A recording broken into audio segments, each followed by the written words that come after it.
اللہ الرحمن الرحیم وعن عبد اللہ بن عمرو بن العاص رضی اللہ تعالی عنہ عن النبی صلی اللہ علیہ وسلم قال المسلم من سلم المسلمون من لسانہ ویدہ والمہاجر من حجر ما نہى اللہ عنہ متفق علیہ۔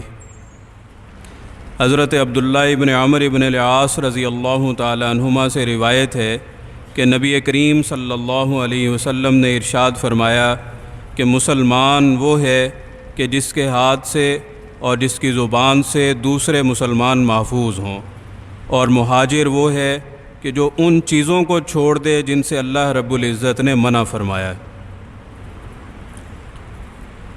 تو یہ حدیث مبارکہ حضور نبی کریم صلی اللہ علیہ وسلم کے فرامین میں سے ایک بہت ہی عالی شان فرمان ہے۔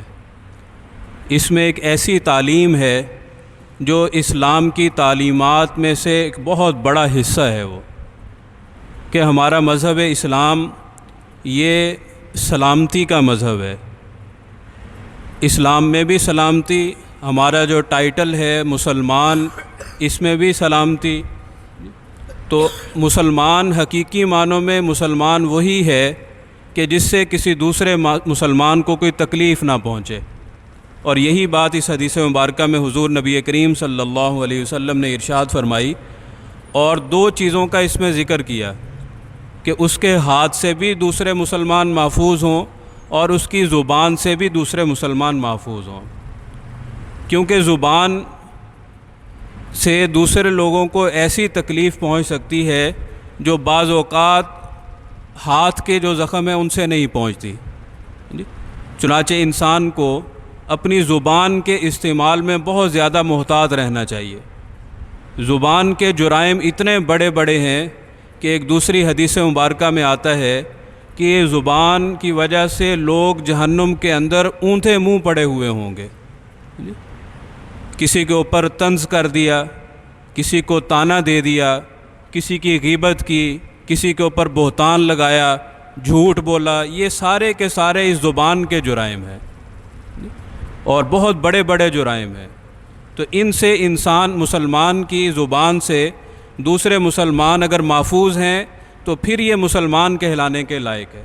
اس لیے کوشش کرنی چاہیے کہ ہماری زبان سے کسی کو کوئی تکلیف نہ پہنچے۔ کل کے درس میں بھی میں نے ایک اشارہ کیا تھا کہ ایسا بڑا جرم ہے، ایسا بڑا ظلم ہے کہ جو ذہنی طور پر کسی کو اذیت پہنچا دینا کوئی۔ اب اس کے اندر کوئی مار پٹائی نہیں ہوتی، لیکن بعض اوقات کوئی ایک آدھ جملہ ایسا انسان کی زبان سے نکلتا ہے کہ اگلے بندے کی پوری زندگی تباہ ہو جاتی ہے۔